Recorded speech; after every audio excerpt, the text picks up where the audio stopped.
muchas gracias por acompañarnos a la conferencia de historia que hoy os presentamos con motivo del 19º aniversario en el mes de abril de la fundación del Ateneo Asturialense. También agradecemos a la Casa y Concejalía de Cultura por poder desarrollar aquí nuestras actividades culturales. Grecia, la cuna de nuestra civilización occidental, tiene entre sus dioses principales a Apolo y Dioniso, ambos hijos contrapuestos de Zeus. La alianza entre Dioniso y Apolo supone la culminación de la religión griega y la conciliación de la dualidad de estos dioses supone una de las claves para comprender una gran cultura como la griega que se hizo inmortal. Ambos dioses representan dimensiones esenciales y verdades eternas. Apolo representa la luz, la mesura, el equilibrio, el orden, la belleza moderada en la forma y la proporción. Se asocia con la visión del mundo a través de los sueños. Dioniso es el dios griego del vino, la embriaguez, el éxtasis y el caos, así como la desintegración del individuo producida por la pérdida de control. Se cree que la tragedia griega es una extensión de los antiguos ritos celebrados en honor a Dioniso, dios del vino y del teatro, y que surgió en el siglo VI a.C. en Atenas. Por otro lado, en su libro El nacimiento de la tragedia, Nietzsche reconoce en estas divinidades a los representantes vivientes e intuitivos esenciales de dos mundos artísticos dispares en su esencia más honda y en sus metas más altas, que se unen para celebrar la vida en su totalidad. Pues bien, para hablarnos hoy aquí de todo ello, después de esta breve introducción, nos acompaña el profesor don Pedro Lavado Paradinas, del que haré aquí un breve resumen de su currículum, que es el siguiente. Pedro Lavado Paradinas nace en Madrid en 1949. En cuanto a su formación académica, es doctor en Historia del Arte por la Universidad Complutense de Madrid, con premio extraordinario de tesis doctoral. En cuanto a su experiencia profesional, ha sido profesor de entrada en Escuela de Artes y Oficios de Santiago de Compostela, tutor de Historia del Arte en el Centro Asociado de la UNED de Madrid, funcionario del Ministerio de Cultura y también del Ministerio de Educación por oposición, director del Museo Regional de Murcia. Ha ejercido distintas jefaturas de servicio, como la de Educación en el Museo Arqueológico Nacional de Madrid, la de Obras de Arte del Patrimonio Histórico Español y la de Acción Cultural del Museo Sorolla. También ha sido conservador de museos y fundador del Ateneo y Museo Utopía. En la actualidad, profesor voluntario del Centro de Mayores de la Comunidad de Madrid, dando clases de Historia de las Artes y conferencias en la Biblioteca Municipal Eugenio Trías del Retiro.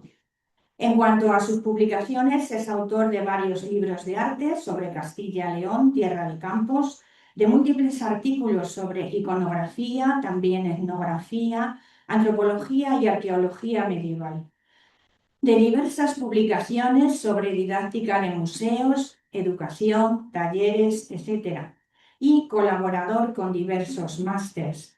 Así pues, estamos ya aquí con Apolo y Dioniso, de la mano de nuestro ponente, el doctor don Pedro Lavado Paradinas, a quien ya cedo la palabra. Pues cuando quieras, Pedro. Muy bien, buenos días y muchas gracias por toda la introducción. Incluso, claro, les has puesto ya en el camino de lo que es Apolo y Dionisos y más teniendo la referencia de Nietzsche. Yo cuando daba clases en la UNED y me ha alegrado mucho encontrar a una antigua alumna que por lo menos me reconocía y agradecía. Yo también le agradezco que me reconozca porque esto, después de dar muchos años clase, nunca te acuerdas, 40 años he estado de profesor, pues me alegra encontrarme y les voy a contar cosas que muchas veces contaba en clase. Yo cuando llegaba a esta etapa del mundo griego, tocaba el mundo de la antigüedad, pues usaba el texto de Nietzsche, un poco el origen de la tragedia, lo que él interpreta como lo apolíneo frente a lo dionisiaco o el pathos frente al lo ordenado, lo uniforme frente a lo patético. Y yo luego he pasado a otro tema, quería haberlo puesto. David me ha prometido que lo va a montar. Yo pensaba comenzar la conferencia con una cosa que a mí me encanta, que es basada en la novela de Nikos Kazantzakis, Zorba el griego, que seguramente todos ustedes han visto en película y lo han visto y lo han bailado, el Sirtaki, el momento aquel en que tanto Zorba como el señor inglés, el comercial inglés o el empresario inglés, bueno, pues intentan sacar los árboles del monasterio de los monjes, empiezan a bajarlos y al segundo o tercero el teleférico que han montado se ha ido un poco destrozando, se ha ido perdiendo. No sé si está bien algo que veo. Y entonces, bueno, la reacción es muy curiosa. La relación del personaje apolíneo, desde mejor se cuenta, es la desesperación, el tirarse al suelo, el no querer hacer nada. Y la relación de Zorba es agarrarle y decir, vamos a bailar. Yo cuando murió mi mujer me puse a bailar, cuando murió mi hijo puse a bailar y ahora vamos a bailar. Y los dos se ponen a bailar esa escena de la playa y que todos habrán seguramente seguido alguna vez del Sirtaki. Esa introducción me servía para plantear la dialéctica que hay en toda la escultura griega. Les voy a hacer un paseo por toda la escultura griega, no solo con piezas de las más famosas y conocidas, sino algunas de las reproducciones que a mí más me gustan y que estaban antes en un museo que ha desaparecido en Madrid, desgraciadamente. Los museos desaparecen y además no se vuelven a montar. Se lo llevaron a Valladolid y tampoco lo han sabido montar allí. Es el Museo de Reproducciones Artísticas, un museo que tiene mucha historia y que incluso Ramón Gómez de la Serna escribió una de sus chispeantes novelas de intriga y de emoción. Y ya les digo, naturalmente lo apolíneo y dionisíaco están ahí presentes en esta historia que vamos a seguir. Verán imágenes de ese museo, porque todavía existí. A mis alumnos los he llevado alguna vez a visitar los almacenes del museo cuando decidieron cerrarlo y cuando decidieron cesar a la última directora, que aquello ya fue un caos. Y naturalmente, pues de alguna manera me ha parecido que era un sitio de los más idóneos para aprender el mundo clásico, aprender formas, cánones, belleza y leer textos literarios que tienen que ver con ello. He usado también y verán algunas imágenes de otros de los sitios que afortunadamente quedan. Hoy día quedan todavía un par de museos de reproducciones artísticas. Bueno, uno está en el Victoria Albert de Londres y otro está en San Petersburgo. Desgraciadamente, Madrid ha perdido el suyo, que era una fundación todavía de Cánovas del Castillo. O sea, hemos tirado las cosas que nadie puede explicarse en este país. Bien. Eh, Me meto con ello directamente. ¿Qué reflexiones se me ocurren con la escultura? Pues un poco académicamente o didácticamente les diré que a los griegos les preocupa el antropomorfismo, la figura humana, el personaje, el hombre, como medida de todas las cosas, que dijeron algunos filósofos. Y naturalmente ese hombre es el que de alguna manera va a perpetuarse en la representación plástica y la escultura.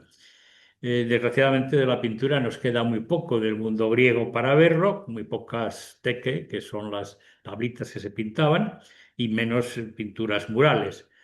Apolo y frente a Dionisos, ya les he dicho, están vinculados con ese texto de Nietzsche o con la lectura que también hace Nikos Kazantzakis con los personajes de su novela Zorba el griego. Y es que el canon frente al pathos tiene esa validez y ese elemento.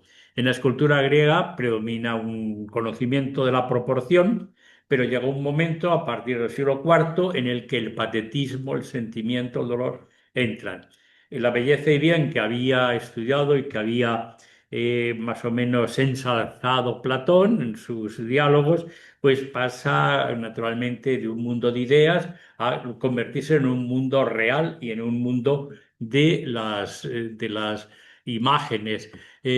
Platón identificaba que el mundo era unas visiones que los humanos veíamos sobre el fondo de una caverna, las sombras que proyectaban sobre nuestras espaldas.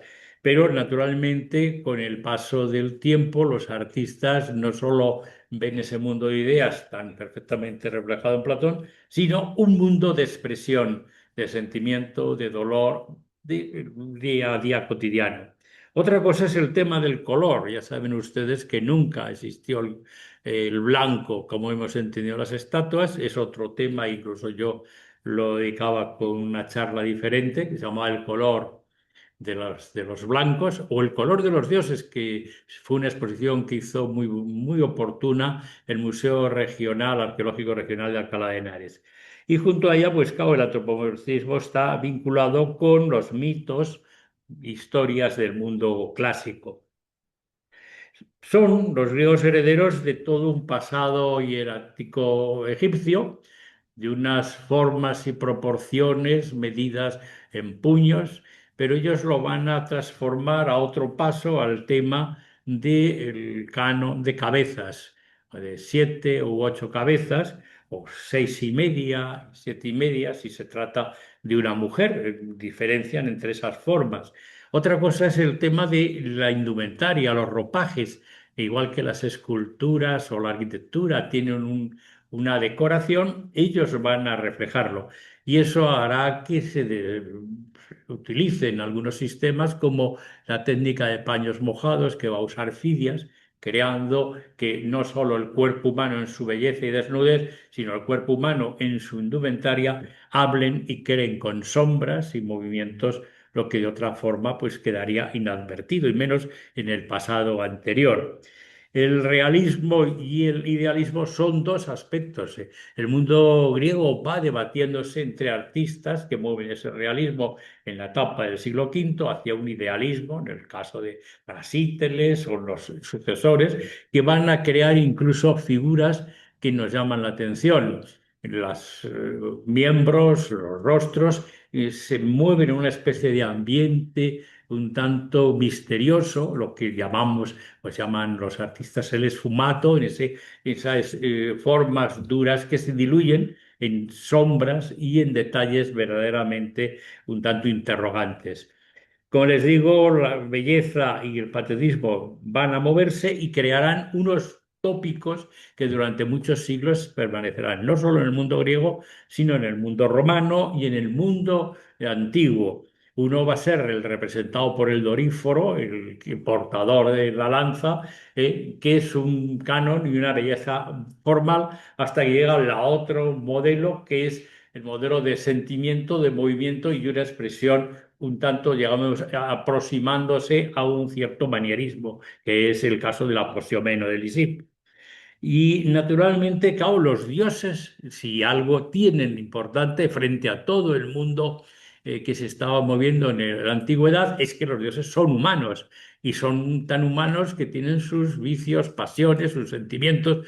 Los dioses tienen sus amores, tienen sus desgracias. Hay algunos que están contrahechos, deformes, hay otros que sufren incluso castigos.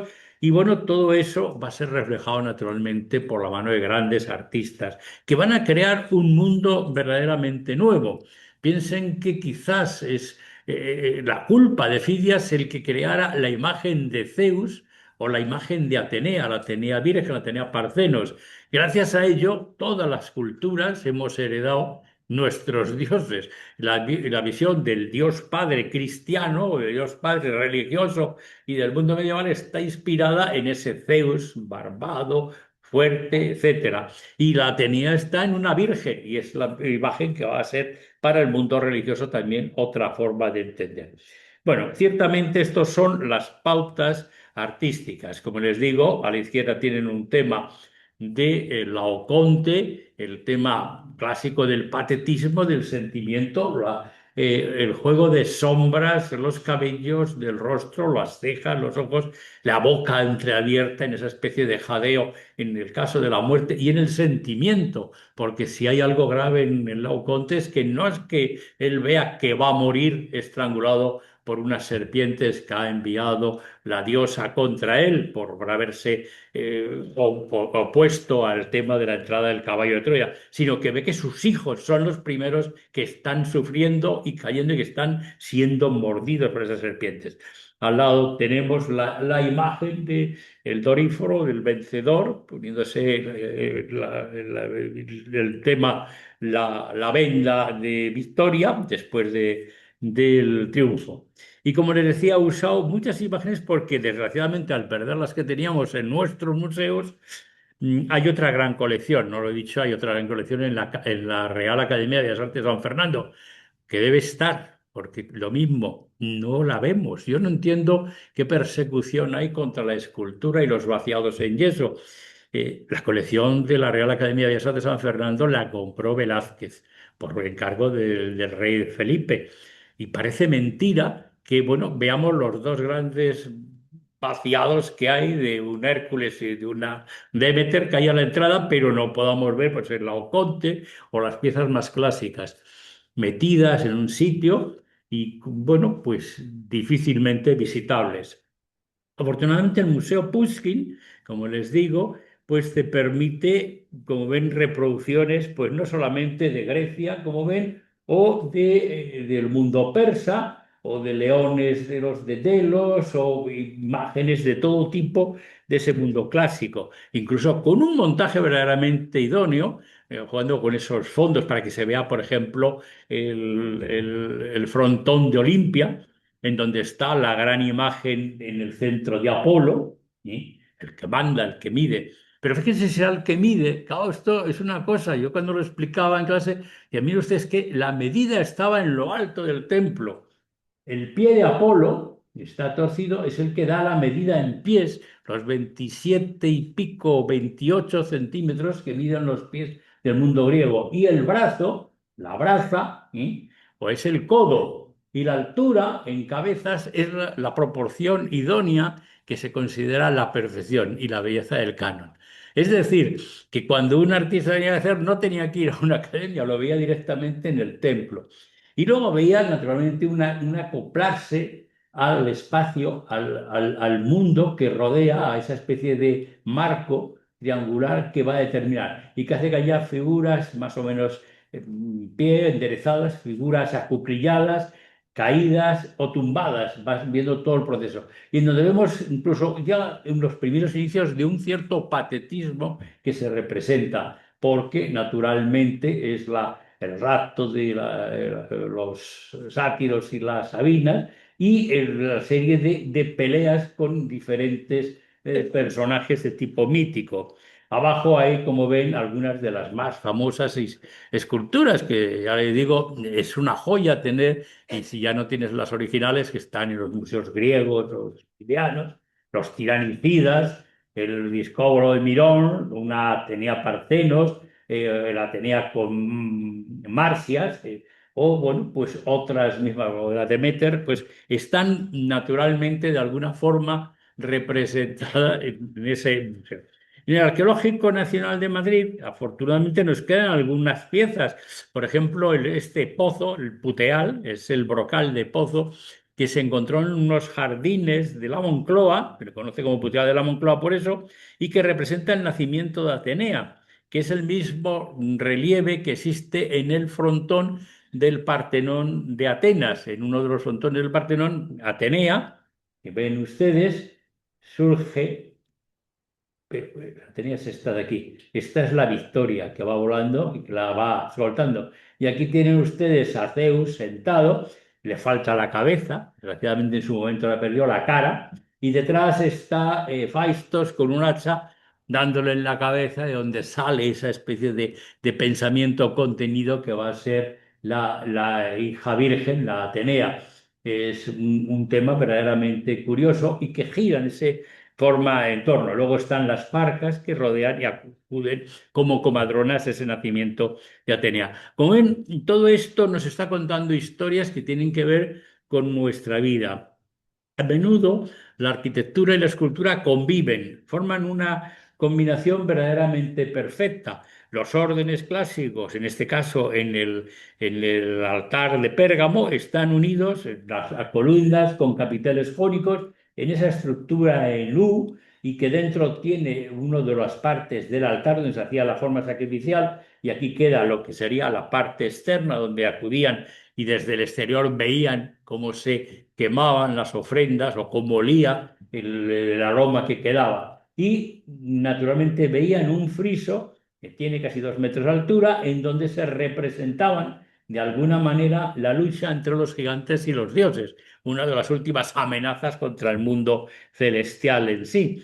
Todo esto nos indica que claro, el mundo clásico va a estar siempre entre la representación humana y de los dioses humanos, pero también combinándose con la vida cotidiana, con los templos, las casas, las ágoras, las estoas, los sitios de encuentro.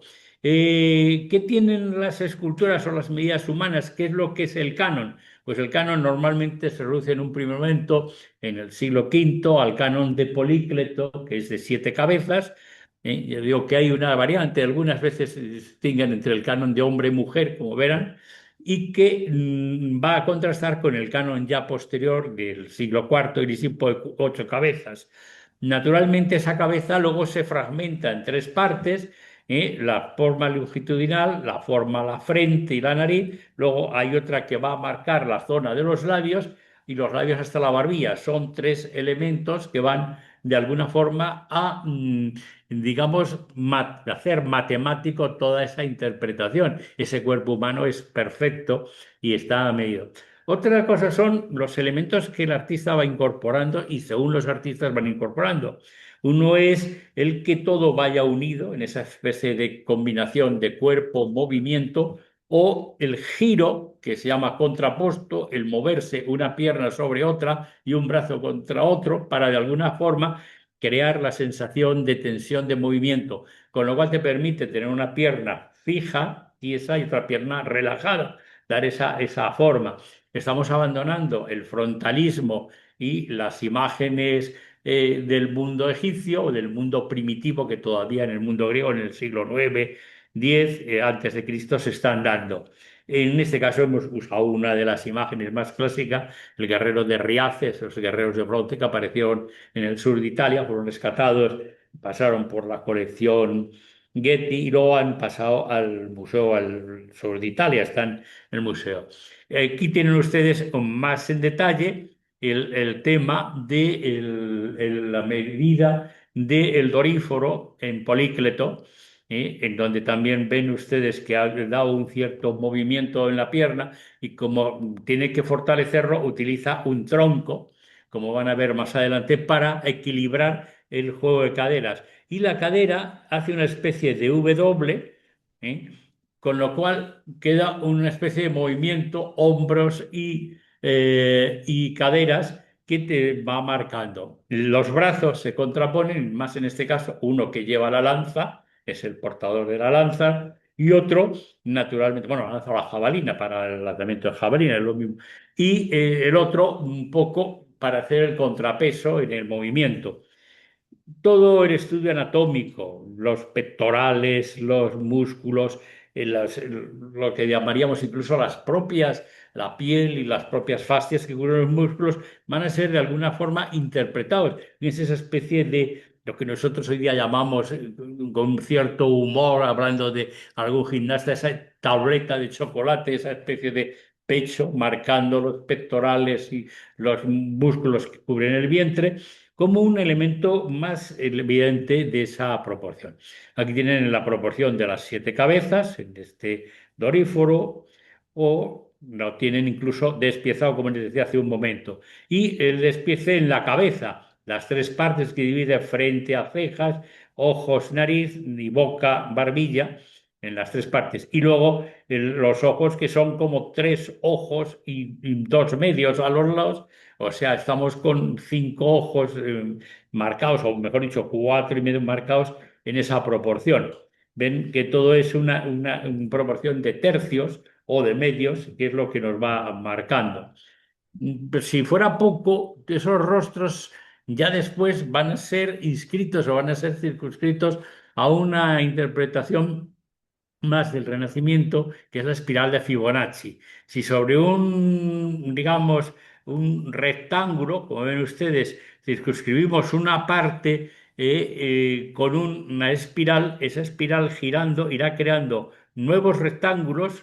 Aquí ven el pequeñito, el siguiente con esa espiral, el nuevo, como siempre, el inicio siempre se va manteniendo, pero va ampliando con una serie de tercios mayores y más amplios.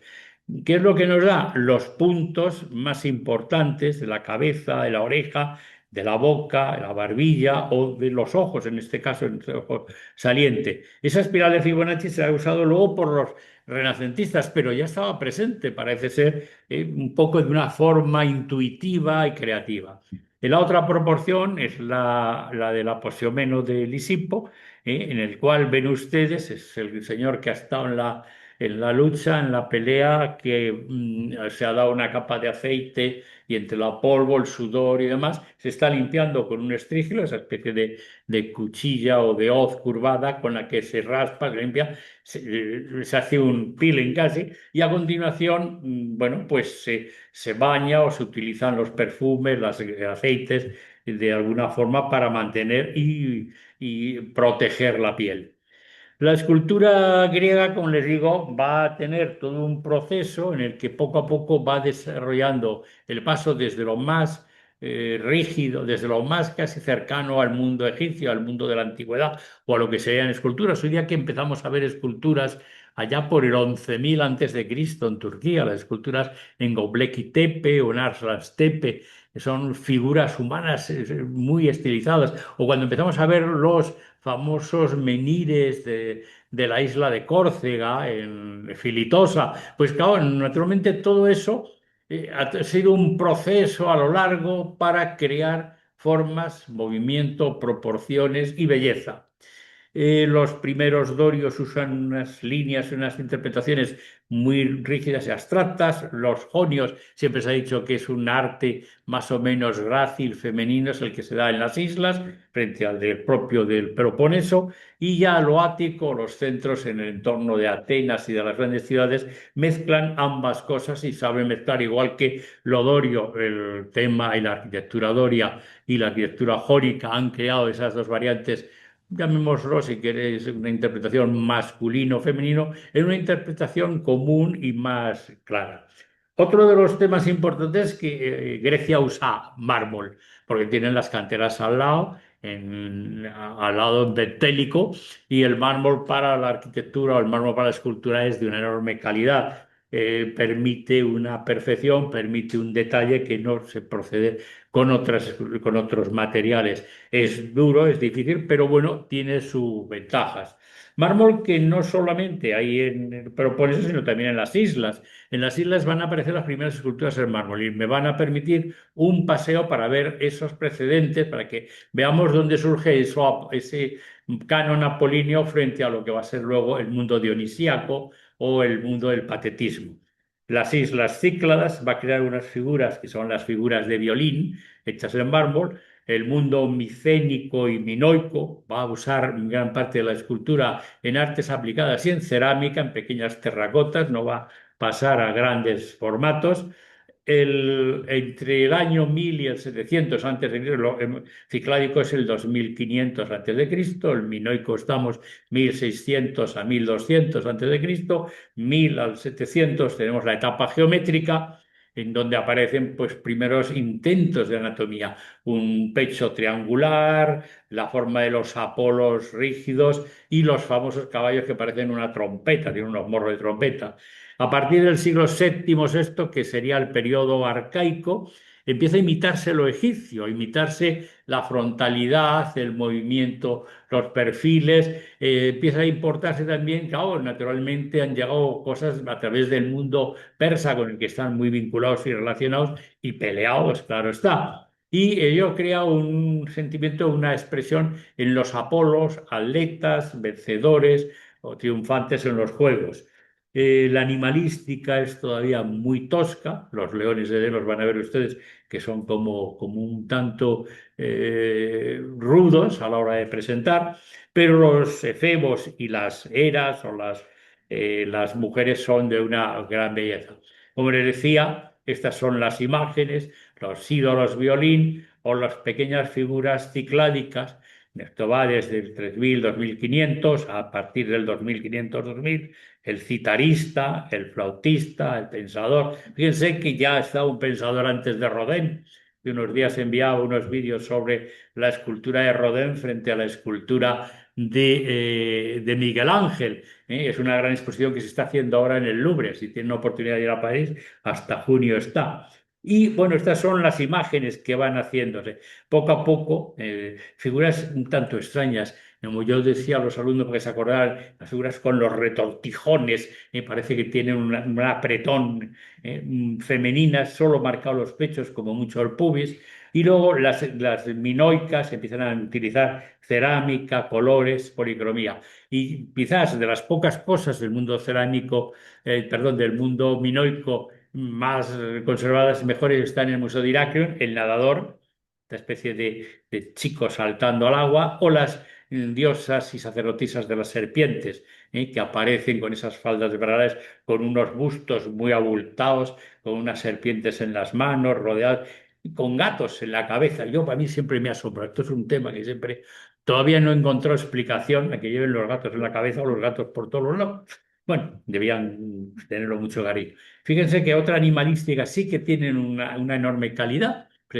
Son los toros, pero claro, para ellos el mundo minoico va a ser los que van a reivindicar la fiesta taurina por excelencia, el salto o la taurocatapsia, salto al toro. Los que llaman hoy día recortadores o burladores de los toros que hay en todas las zonas, en San Sebastián de los Reyes, en la Garganta del Rey, naturalmente, pues en Navarra y tal, bueno, pues son herencia de aquel pasado y de ese mundo taurino.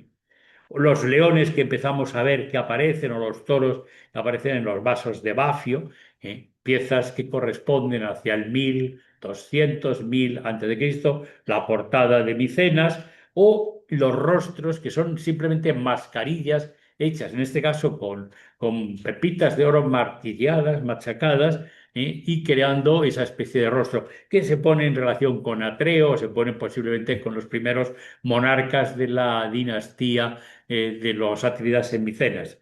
Aquí tienen algunas figuritas, estas son de museos griegos, de museos de las islas, deben tener ya bastantes años, pero bueno, son de las...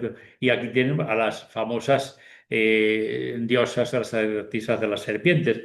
Ahora hemos usado alguna, vamos a decir, porque tenemos una exposición en Madrid que también les invito a ver, en la Real Academia de Historia de la Medicina o de la Medicina, que está en la calle Arrieta, al lado del Teatro Real. Hemos hecho una exposición, hemos hecho, bueno, hacía parte del catálogo, la iconografía, y se llama Serpientes, Brebajes y otros productos. Y es sobre la triaca como un elemento de curación, el concepto medieval de cómo con un animal venenoso se puede curar y mantener una medicina. Fíjense, las diosas y serpientes, pues esto en el mundo antiguo, en el mundo medieval se piensa que con un machacao, un emplasto y unas bebidas con polvo de víbora y de serpiente se curaba cualquier tipo de mordedura de serpiente. Tiene una exposición y hay alguna pieza que hemos llevado allí, incluso otras más. Las piezas del mundo minoico, también en las que se incorpora curiosamente el tema de flores, lotos o elementos que son muy del mundo egipcio, del norte de África y que están en estas piezas, o en algunas de las mismas cerámicas que van a usarse, las formas que no solo se dan naturalmente en Creta, sino se dan también en Troya. Estamos hablando de culturas similares cercanas al año 1000. Esta vasija, que es de esteatita, es una vasija que aparece también en este mundo de la cultura minoica, son los famosos segadores de bafio. Es un bajo relieve, por primera vez vemos usar en el propio material, que es fácil de trabajar, también es duro ciertamente, a unos segadores que vuelven con sus herramientas, con sus elementos, y ahí ves las espigas por todos los lados, y felices, contentos. Es una escena en la que, bueno, es casi una idea todavía del mundo egipcio de repetir formas, movimientos,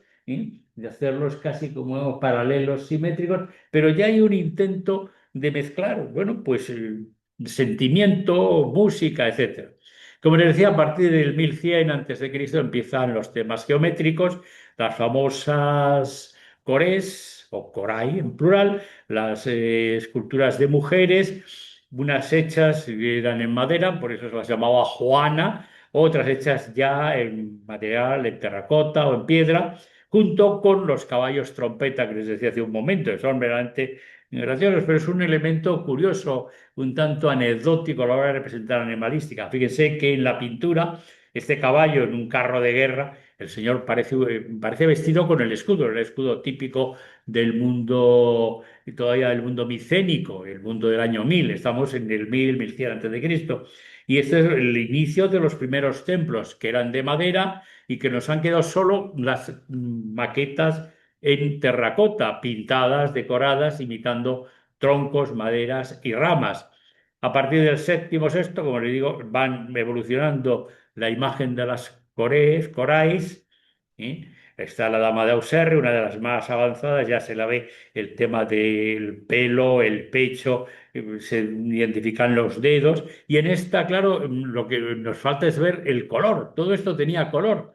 Esto hace unos años nadie lo percibía o se percibía muy malamente. No sé si en la imagen ven ustedes un poco, en la orla, como tiene esos repliegues, hay unos temas metalizados y hay tonos azules, rojizos, con lo cual nos indica que la vida era en color y las imágenes eran en color. Los Apolos o Apolos es el atleta, el vencedor, el guerrero, naturalmente era un símbolo. Bueno, pues es un símbolo que todavía mantenemos, ¿eh? La belleza femenina y la fuerza masculina. Todavía seguimos manteniendo. Hoy día poco a poco empieza a haber también belleza masculina y fuerza femenina. Cada día vamos encontrando más en ese aspecto. En la siguiente etapa del 610 al siglo V, a la entrada del mundo clásico, ven que han cambiado los caballos, los rostros, empieza a identificarse cejas, ojos.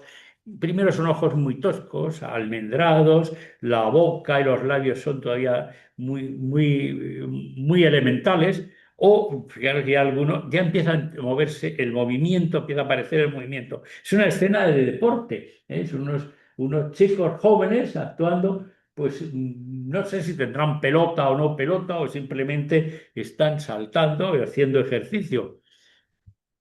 Hay algunos temas que incluso nos llegan hasta nuestros días desde esta etapa del siglo VII antes de Cristo. Por ejemplo, este que ven aquí a la izquierda, ustedes arriba, el portador se dice de una ofrenda, pero es un becerro, un ternero, y se va a convertir y va a llegar a nuestros días hasta esta figurita del Belén, del pastor con la oveja al hombro, y si retrasamos más entre medias, encontramos que con el mundo paleocristiano, a partir del siglo III o IV de nuestra era, es el buen pastor, es Cristo con la oveja perdida, el buen pastor que recoge a la oveja, como en temas que se van manteniendo. El mundo egipcio que había creado esas formas estáticas, simétricas, frontales, naturalmente, pues tiene mucho que ver en estos primeros jóvenes, o estos kuroi, los señores, el señor, el Kyrie, que cantábamos antes en la misa,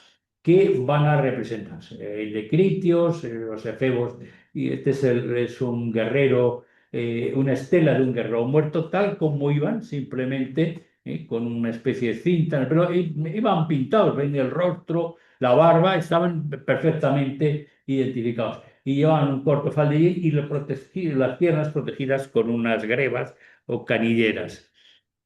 De los primeros frontones que conocemos, esto es todavía de las fotos que existían cuando había un museo de la Acrópolis. Yo muchas veces digo, debo ser ya un fósil porque veo cosas. Hoy día el museo que han hecho en la Acrópolis, yo no sé si se lo castigarán algún día en los infiernos al que ha diseñado aquello, porque encima hay que crear miles de escaleras y un desmadre de imágenes, antes era, pues lo podías ver recogido. Es una lucha de Hércules contra ese gigante que es serpiente y que tiene tres cabezas. Es una especie de monstruo de tres cabezas. También, ya ven, el color, que no se olviden que el color existía. Y claro, nadie se imagina que los templos griegos tuvieran todo, las metopas, la zona de los triglifos en rojo y azul, y los personajes se marcaran, los detalles, los ojos, las arrugas, la barba, etcétera. Es una de las primeras piezas del la primera la Acrópolis y el primer templo que existe. Junto a ello tenemos Atenea, una Atenea que va con ese protector, ese capa de serpientes.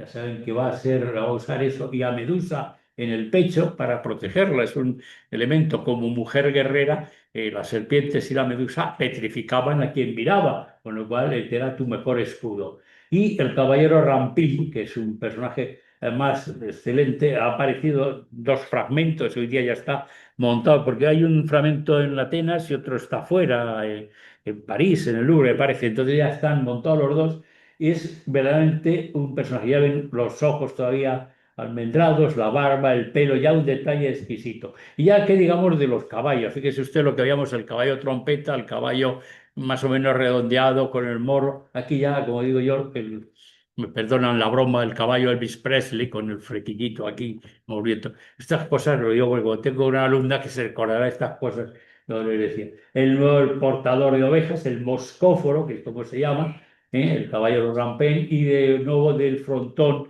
de ese primer Partenón que fue destruido por los persas en la invasión del 450 a.C. En la zona de Sicilia van a surgir toda una serie de edificios, de templos verdaderamente impresionantes. Piensen que los griegos, que son unos grandes navegantes, bueno, el ser griego, como me decía una buena amiga mía griega, solo tenías un futuro en la vida, o te hacías taxista o pirata, que era lo mismo, porque en Atenas los taxistas eran piratas todos sin parche. Porque claro, no, es una tierra muy dura, es una tierra montañosa, no da. Entonces lo que te da es navegar. Y en navegar tienes dos soluciones, la pesca y el comercio. Ellos van a optar por el comercio y van a hacer una gran obra, que es repartir toda la cerámica griega por todo el Mediterráneo. Pero de paso, pues piratean y van llegando. Bueno, pues se escapan muy pronto, crean ciudades en la zona sur de Sicilia, Megara y Blea, en el siglo VII antes de Cristo, y van a crear una serie de templos. El templo de Selinonte, que está en el Museo Nacional, va representando escenas de la mitología. Este es Hércules con dos gigantes a los que los lleva colgados, como si fueran dos pajaritos, los ha colgado de las patas en una especie de yugo. O este es Perseo matando a la Medusa, junto con Atenea que está detrás de él ayudándole. O en ese carro está también otro victorioso, no sé si es, recuerdo si es que se me ha ido el salto al cielo. Perdón. Bueno, estas son las piezas del templo de Selinonte, el templo C.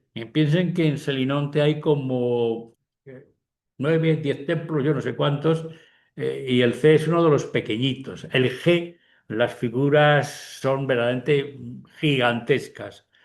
Como yo siempre digo a mí, cuando iba en viajes con los alumnos, les decía, para aprender lo de los templos lo vamos a medir. Y lo medíamos a base de darnos la mano y abrazar columnas. Las columnas del templo G de Selinonte lo rodeábamos 12 personas abrazados, ¿sí? No piensen que era pequeño aquello. Los tambores y los capiteles eran inmensos. En un capitel tú podías estar tumbado con los brazos abiertos y no llegabas a los extremos. Y estas metopas que parecen así como unos ladrillitos son casi tamaño humano, para que se vea. Ahí tienen de nuevo la de la Medusa y la de Hércules con los cércopes, esos gigantes, esos que él pues, los trata, los captura y se los cuelga como si fueran pajaritos. De lo poquito que se salvó y de lo poquito que yo todavía pude ver, fotografiar y guardar, esto es una joya. Esto es del Museo de Reproducciones Artísticas, el de Gómez de la Serna, que estaba en lo que hoy día es el Museo del Traje. Yo no sé si hemos ganado o hemos perdido. Ven que había todavía una Atenea sedente, había también una era, una cabeza, y un curós joven todavía del siglo VI antes de Cristo. Eran lo más arcaico que teníamos en reproducciones, insisto, no teníamos piezas escultóricas, curiosamente no tenemos piezas en eso. Estos son, por ejemplo, lo mismo, son corés, doncellas, en este caso con un gimatión, que es una prenda muy propia de ese mundo griego, que es una túnica larga que cubre pechos, perdón, un peplos, y un gimatión, que es la especie de manto que cubre la parte alta y que queda como si fuera un mantón o poncho. Lo mismo pasa con otras, aquí tenéis unas que están dedicadas por Nicandro la estela del guerrero, que creo que lo tengo por ahí en color para que lo vean cómo era en verdad. Estos son todavía lo que tenía el Museo de Reproducciones Artísticas, las piezas compradas por Cánovas del Castillo. Igual que hizo muchas cosas muy malas Cánovas del Castillo, esta las hizo bien. Sí, nos machacó el proyecto Peral del submarino con canalla, pero por ejemplo la colección de cerámica y de escultura y de vaciados se compró a Inglaterra, ¿eh? No es que sea eso, pero bueno. El Curós y la Era y una reproducción de los jarrones protocerámicos del siglo XI griegos. Esto ya volvemos a Atenas. Aquí estamos con las primeras piezas también del siglo VI. Ven que poco a poco los jóvenes, los curoi, van moviéndose, van avanzando un paso, quizás por influencia del mundo egipcio, para equilibrio también, van perdiendo el tener que tener una planta al lado, tener algún soporte. Estos son dos de los grandes personajes, Cleobis y Bitón, dos héroes que luchan en el mundo clásico, y las Corae, en la cual, como ven, en esta se ve muy claramente, y son fotos muy antiguas, son fotos mías, o sea que lo voy a hacer. En aquellos momentos, hombre, yo tenía una cámara, una Smart, que tenía como mucho 1 mega las fotos. Estas son fotos todavía de lo primero que hicieron digital, no había más. Ven que tenía ropas y con color. No es que sea un maravilloso el tema, pero servía para identificar el color en esas corales. La Nike, la Victoria de la isla de Delos y varias coray de la Acrópolis, están en el Museo de la Acrópolis, que ahora las han mezclado. Miren, para que vean ya cómo era el color. Esta es de una exposición, yo la vi en Roma, en el Vaticano, estaba hecha por los suecos. Me parece mentira que hay veces que la gente te enseña y luego, pues, y se llamaba el color del blanco. Es decir, no había blanco, había color. Esta es la estela de Aristión, que les enseñaba antes. Fíjense, vestido, es graciosísimo la especie del pantaloncillo, calzoncillo que lleva, las grebas de metal, y la lanza y el casco, y una coraza de cuero reforzada con algunas piezas metálicas. Pero ven, es un personaje y es su lápida funeraria. Los materiales, pues ocre, cobre, el verde de cobre, el cinabrio, el antimonio, etcétera, los que servían. Y las piezas que les he enseñado, fíjense cómo tenían desde un peplos verde y un gimatión con bordados metálicos, ¿eh? Tanto unas como otras. Esta tenía unas bandas de color en el vestido. Realmente estamos todavía en los cánones y en la belleza, estamos llegando a la perfección. Esta lleva una redoma y parece recordar un corazón en algún caso, pero es una redoma para ofrendas, con agua, con líquidos o con aceite. De nuevo, que en las imágenes vuelvo a poner las coray. Y junto a ellos hay un tema que empieza a ser importante, es la sonrisa. Empieza a aparecer esa sonrisa de los personajes. Sonrisa que la encontramos en personajes en la Esfinge de Nasos o en el propio caballo, parece que se sonríe también, ¿eh? O en la flautista de la cátedra un asiento totalmente del siglo V. Bueno, son más duros. Pasemos a la etapa ya cuando llega el momento de que Grecia empieza a respirar. Ha sufrido la primera invasión de los persas, han quemado la Acrópolis y los templos, el famoso templo del Hecatompedón, han destruido parte de toda la zona defensiva y monumental de la Acrópolis y van a empezar a reconstruir todo, van a empezar las ciudades también a surgir. En Delfos hay un tal Sotades de Tespia que hace el auriga de bronce, que vamos a ver ahora. Hay también unos que realizan Aspasia, la mujer de Pericles, o otro de los grandes artistas y broncistas es Calamis, que va a representar a esta diosa Hestia.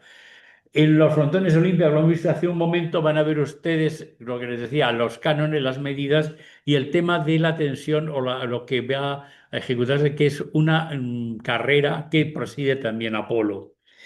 En Égina está toda la historia en torno a la lucha de Atenea y surgen otros artistas, ya les he dicho, Sótades, Cálamis y Mirón, que es el primero que crea una imagen en movimiento por primera vez, al discóbolo, que todos recordarán y lo habrán visto alguna vez.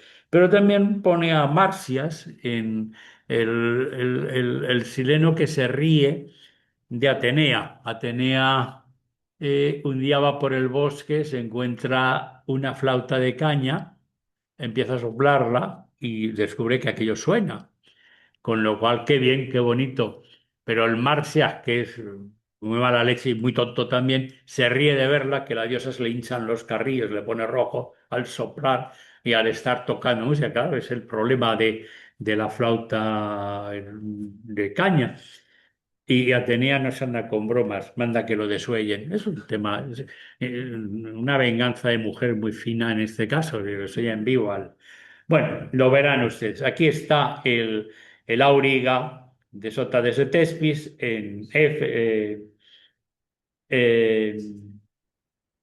ay, señor, se me ha ido. En Delfos, que me salía Éfeso y no es. La Estia Giustianini y esta representación en bronce de Calamis.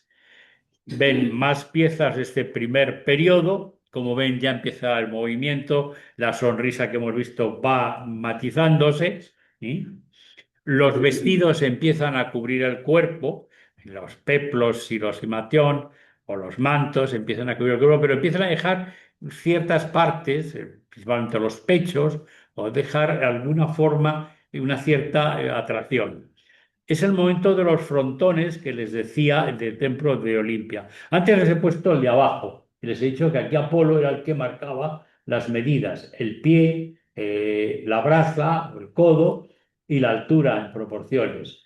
Y aquí de nuevo está representado, pero en este caso son una carrera que hay en la que se compite por quién ha de gobernar. La historia es muy pitosa, perdóname porque ahora me olvidan muchas veces los nombres. Es una carrera de carros y el auriga de uno de ellos, del monarca, se compromete a ayudar al otro, que es una trinidad, dice, yo le estropeo la rueda a mi jefe y ganas tú la carrera. Ganan los átridas y naturalmente se hacen con el poder. Luego le darán al pobre fulanito, sí, le dan una indemnización, pero le acaban liquidando porque sabe demasiado en ese aspecto. Ven que normalmente en el centro está el mismo tema, el que marca el eje, el Apolo, el que dirige, y a los lados los dos reyes, los dos que se enfrentan, y ahora se me ha ido el santo al cielo, con sus cuadrigas, sus caballos y los personajes, y en el extremo los del carro. Pero ven toda una representación, la maravilla de tener un museo como el Pushkin en Rusia para tener todas las reproducciones. Lo que os enseñaba antes verán en detalle la persecución de los sirenos o de los animales del bosque y los centauros, persiguiendo a las mujeres, intentando forzarlas. Esto es un poco la imagen más clásica. Esta es la pieza de arriba del museo. Nosotros teníamos esto en el Museo de Reproducciones Artísticas. No era una maravilla, pero eran tres vacíos buenos de una de las lapitas eh, y teníamos dos de dos centauros, un sileno y un centauro, que son los que hay aquí. Lapitas y centauros, que aquí, fíjense, han conservado todo el frontón. Ni los griegos tienen esto, pero tienen fragmentos más. Como ven lo que les decía hace un momento, el módulo, proporción, cabezas, proporción de la cabeza en tres tercios, proporción del brazo y proporción de la mano y proporción del pie. Normalmente esto era una medida y se representaba y se hacía. Piensen que todavía, seguro que lo han visto y a lo mejor no se han dado cuenta, todavía en muchos sitios del mundo, principalmente en el Mediterráneo, en España hay, en Italia también lo hay, en la entrada de la ciudad, de las puertas de la ciudad, se establecían unas barras de hierro donde se marcaba la medida que se utilizaba, que era la vara, ¿no? Antes en Castilla era la vara burgalesa o la vara castellana de 0,85, o el pie del 0,27, o la braza, que eran 0,45, 0,47, según cómo era. Eso estaba. Entonces, cuando tú comprabas una tela o comprabas una pieza, si no estabas conforme en lo que te había dado el vendedor, te ibas con los jurados, los representantes municipales y lo medías allí. Y como faltara algo, el que lo iba a pagar en su propia carne era el comerciante. Y si no, si era una falsa denuncia, pues tendría que pagarlo tú. Esa existía y existe en muchos sitios. Todavía recuerdo en Asís, todavía están todavía las piezas y en algunas ciudades aquí de la zona castellana, todavía los recuerdo esos módulos. Y existía. Los que hayan estado en... Ven que doy muchos saltos y por eso así me pasa que se me va muchas veces en Croacia, en Dubrovnik, en la plaza central de Dubrovnik hay una escultura de Orlando, creo recordar, y es la que marca las medidas de toda la ciudad. No sé si se lo han visto, lo han medido. El brazo, el pie y la cabeza era el canon en eso. Bueno, para que vean que lo apolíneo lo hemos ido heredando y sigue. En el templo de Zeus Olimpia, pues tenemos estas historias. Esta es muy divertida, esta es cuando Hércules y Aldas van buscando las manzanas de las Hespérides, que si les cuento todas las historias, encima nos dan aquí la hora de... habrá que pedir unas pizzas, pues no importará, ¿no? Algo así. Hércules y Aldas van buscando la manzana de las Hespérides, Aldas será el que quiere cogerlas, y le dice Hércules, no, hombre, no, yo voy, quédate tú sujetando la tierra, porque Hércules estaba sujetando la tierra. Y le dice, es que déjame que me ponga una almohadilla para sujetar esto, porque me pesa demasiado. Y en ese momento, en el momento que Aldas se pone a sujetar para que Hércules busque una almohadilla, le deja plantado y ahí se queda con Atenea detrás, colocándole la almohadilla al otro, y Hércules recoge las manzanas de las Hespéridas, el árbol del jardín de las Hespéridas. Otro de los frontones, verante estupendo, en la falla en Égina, la isla de Égina, en el Golfo Sarónico, al lado de Atenas, que está datada entre el 540 y 480, donde está Atenea junto con Hércules, que es este de aquí. Claro, cuando ves a Hércules como iba pintado de colorines, en la exposición que se hizo en Alcalá de Henares, era maravilloso, en la del color de los dioses, y ves cómo eran todas. Son una lucha en la que Atenea pues toma parte con los dioses y semidioses contra los gigantes, es un poco. Que era un sistema y un montaje. También lo teníamos en el Museo de Escultura y Reproducciones Artísticas, no sé cómo se lo han cargado, bueno, esta está muy borroso. Bueno, ya ven ustedes ahí Atenea con su égida, con sus serpientes y su medusa y los otros. Este es el Hércules, con uno que... Son detalles de cómo, bueno, verdaderamente acoplabas las figuras a la estructura triangular del frontón. Y aquí tienen ustedes las imágenes, Lo he puesto para que lo disfruten. Miren el Hércules que parece, como digo yo, no digo Guillermo Tell o este otro, el inglés, que nunca me acuerdo, y parece que va vestido de bosque, con el casco que tienen algunos, los colorines, y la tenía con sus serpientes en verde, por si fuera venenoso, más venenoso todavía en ese aspecto. Todo el frontón de Olimpia, que para mí es un sitio. Hace un momento les enseñaba a esta flautista, decía, es del trono, no me salía el trono, la cátedra Ludovisi, está en Roma, que es una cátedra que representa el tema de la mujer. Es la parte de la espalda, en el centro, y las dos mujeres. Una es la hetera, la chica, la escort, la chica de compañía, y otra es la mujer, la esposa. La esposa muy recatada, cubierta, con lo típico vaso típico que usan en las bodas, el ves gamicós, de las bodas. Y en el centro está naciendo Afrodita de las aguas, cubierta con dos, se han perdido la cabeza, con dos ninfas que la sacan y la cubren. Es otro nacimiento de las aguas de Afrodita que saben nació en la isla de Chipre, en Pafos. Y esta pues la compañera, la que leía poesías, música, bueno, no saben lo que es, acompañantes en esto. El Áuriga de Delfos, ven un par de variantes de la original en la ciudad. Estoy con Éfeso hoy, que estoy preparando una conferencia sobre Éfeso el próximo día. Bien. Y el Áuriga en una copia hecha en bronce. Y de los guerreros de Riace, posiblemente Zeus con el rayo vengador. Y bueno, piezas todas en las que se va marcando cada vez más el tema apolíneo, el tema de proporción. Una de las últimas todavía, digamos, arcaicas son los tiranicidas, que están en el Museo Nacional de Nápoles. Son dos personajes, Harmodio y Aristogeiton, que matan a un tirano. Fue el gobierno que hubo en la isla de Sicilia durante muchos años, ¿no? Los tiranos, una forma de dictadura muy especial y muy particular. Y estos acaban con uno de los tiranos a base de luchar y revelarse en ellos. De nuevo volvemos al Museo de Revoluciones Artísticas de Madrid, de lo poquito que había entonces, que ahora Dios sabe dónde están. Yo estas piezas las he visto partidas y metidas en un almacén en el garaje del Museo del Traje. El discóbolo de Mirón y la imagen del Polícreto que les he dicho, los personajes, o una de las amazonas heridas que también estamos en el siglo V, proporción, contención, movimiento, belleza en las formas, contraposto en el movimiento. De nuevo volvemos para que vean las mismas cosas, los tiranicidas o el discóbolo en Rusia. El Apolo y Marcias, el que les he contado hace un momento, la flauta, la Atenea que toca, se le hinchan los carrillos, tira la flauta y el otro se echa hacia atrás y se da cuenta de que ha metido la pata, porque la siguiente escena le desuellan vivo. Está bien la cosa.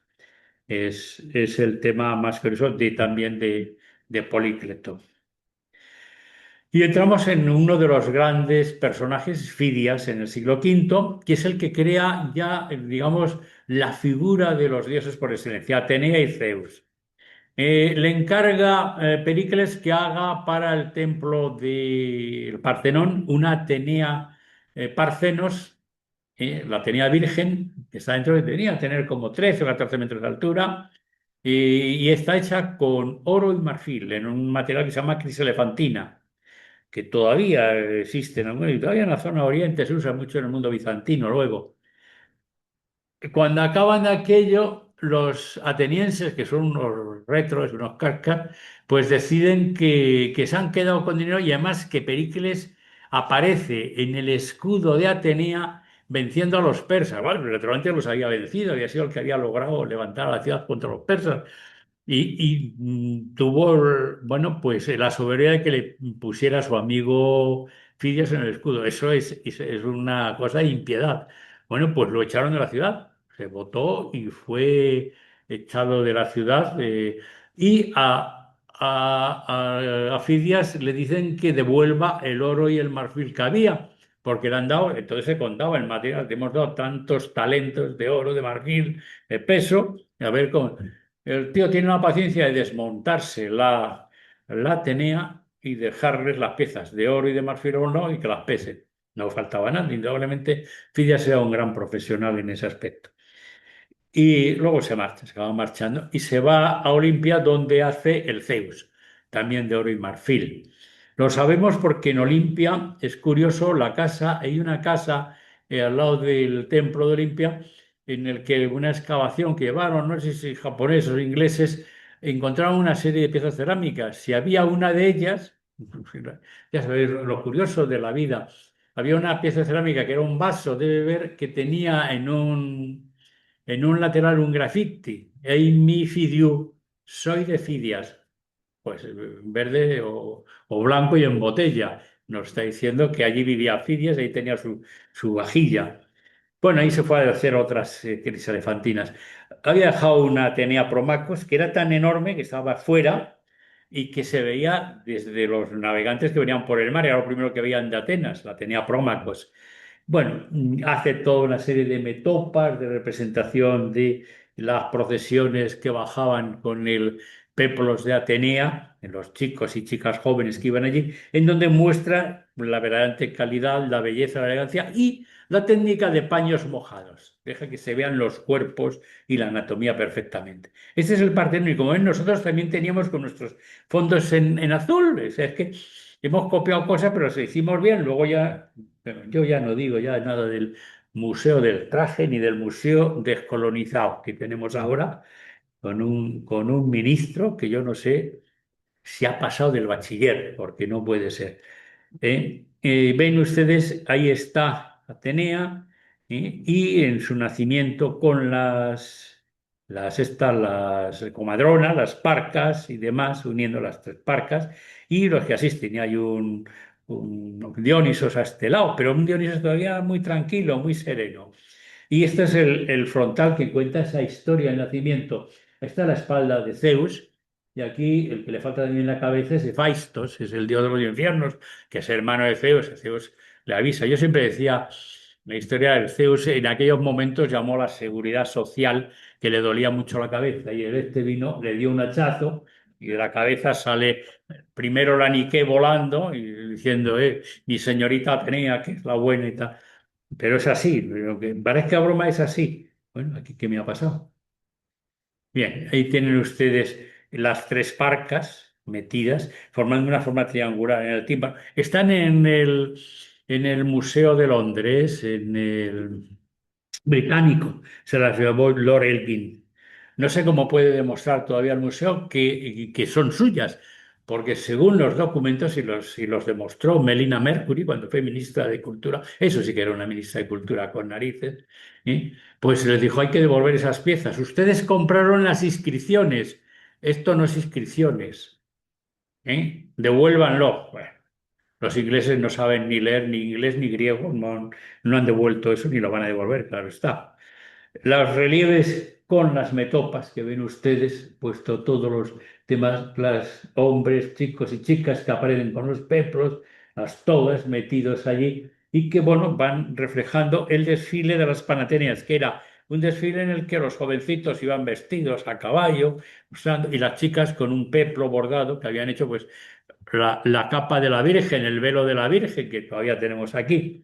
Ven ustedes pues imágenes de los dioses que había en algún lado y una diosa en la parte. Esta es la Atenea Parcenos que había dentro en Criselefantina, la que se montó y se desmontó el buen Fidias. Esta es otra de las piezas que hace también Fidias y este es el Hércules que hace en Olimpia, más grande todavía si cabe. Son reproducciones o historias un poco por las descripciones, porque esto no tenemos que las descripciones que hacía otro de los griegos, un viajero y buen político, pero viajero también, Pausanias. Los frontones de Fidias en el Partenón, en uno es la lucha entre Poseidón y Atenea por quién va a dominar o quién es el patrón. ¿Me estoy pasando de la hora? 5 minutines. ¿Que me quedan 5 minutines? Minutos. Bueno, pues vamos a ver si llegamos al... Voy a empezar, bueno, ya saben la pelea, la gana la mujer porque dice que tú pones unos caballos y un surtidor de agua salada, yo voy a poner el olivo y la paz, como símbolo y tal. Se acabó. Pues sí, pues volvemos a lo mismo. Las metopas que representan esas escenas de lucha entre lapitas y centauros y las panateneas en su desfile. Y pasando. Esta es la piececita, es una piececita pequeña, debe tener como 1 metro y pico, está en el Museo Nacional de Atenas, de lo que era la Atenea Parcenos, que estaba dentro del templo.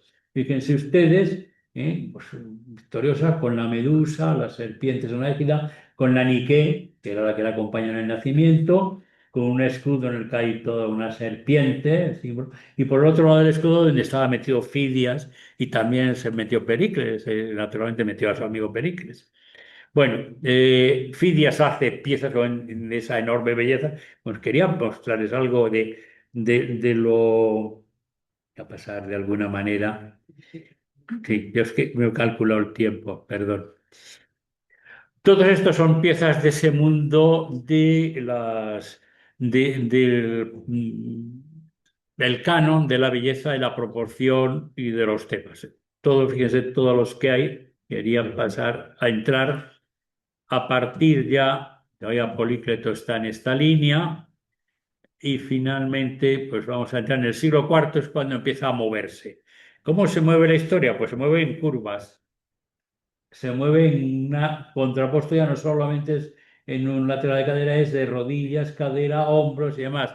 En esta imagen de Prasíteles, que es Mercurio con el niño Hércules al lado, cuidándolo, perdón, Dionisos, es el capricho de la madre que quería ver a Zeus en su poder, y claro, la desintegra, la quema viva, y entonces le queda un trocito que es el niño que estaba embarazada y lo tiene durante un tiempo cuidándolo. Hermes le enseña todo, naturalmente Dionisos, pues el dios de la bebida, pero claro, fue con el dios Hermes, que era el dios de la mentira, de los comerciantes, el dios de las embajadas, aprendió todo, naturalmente.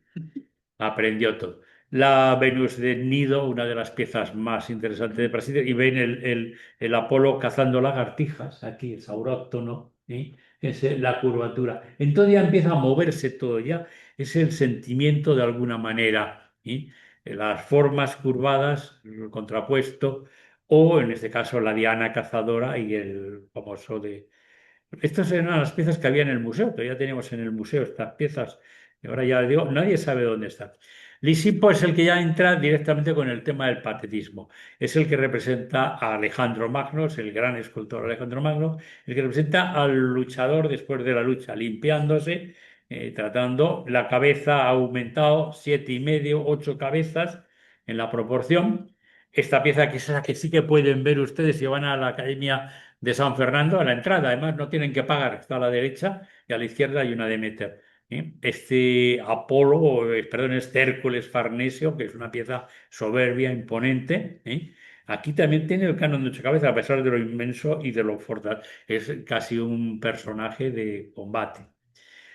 Las cabezas del tema de Alejandro, de Marte, otro guerrero, después de la batalla, cansado, agotado. Esto ya no estaba hasta el momento representado. Y en el caso de Scopas, que es otro de los últimos, fíjense, como decía el antiguo clásico, ¿quién mueve a la mena de la danza, el sentimiento, el patetismo? Es todo una forma curvada. Lo que antes veíamos que hacía una vez, esto es totalmente un arco que ha hecho, donde, bueno, busca con la desnudez, con la belleza, con la expresión, que está muy perdida al estar machacada, pero está mostrándonos un sentimiento por encima del canon y la belleza. Este es el famoso de los bigotes, que me llama, decía Ramón Gómez de la Serna, el inventor de los bigotes en el cine. Bueno, Turquía. La siguiente etapa son todos los, les voy a acabar para que no, que son todos los que van a hacer una serie de figuras que les voy a mostrar, como son lo que hemos visto en Laoconte, en Rodas, los niños y las mujeres digamos, de la calle y los juegos de Atenas y naturalmente los ríos.